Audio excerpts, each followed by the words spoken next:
সেই যে তিনিআলিৰ পিচিঅটো এটকা খুচুৰা পইচা এটা সোমাই দিয়াৰ পিছতেই সেইফালৰ পৰাও কোনোবা এটা পিচিঅত কাণত ৰিচিভাৰটো লৈ তুমি শুনি গৈছিলা মোৰ কথাবোৰ। ময়ো শুনি গৈছিলোঁ তোমাৰ মৰম সনা মাত। আৰম্ভণি হৈছিল অনৰ্গল বাৰ্তালাপ তোমাৰ আৰু মোৰ প্ৰেমৰ। ইটোৰ পিছত সিটো এটকা খুচুৰা পইচা 1 মিনিটৰ মূৰে মূৰে আৰু শেষ নোহোৱা সেই কথাবোৰ তোমাৰ আৰু মোৰ।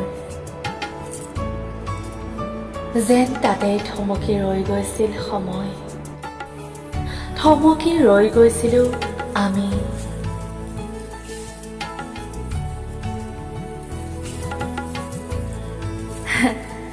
হাঁহিবোৰ, মৰম, খং, অভিমান আৰু কেতিয়াবা কান্দোন সকলো যেন আবদ্ধ সেই পিচিঅটোতে।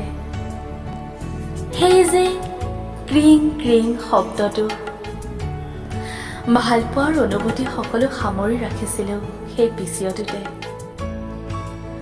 তেতিয়া আজিৰ দৰে এণ্ড্ৰইড মোবাইলটো নাছিল যে হাতে হাতে তোমাৰ আৰু মোৰ। আৱেগবোৰে প্ৰকাশ পাইছিল এটা ৰিচিভাৰৰ সংযোগেৰে সেই পিচিঅটোত। দুফালে দুটা ৰিচিভাৰ কাণত লৈ মৰম আৰু আৱেগেৰে দুটি প্ৰেমিক পক্ষী স্মৃতিৰ মণিকোঠাত সযতনে ৰাখি থৈছোঁ তিনিআলিৰ সেই পিচিঅটো।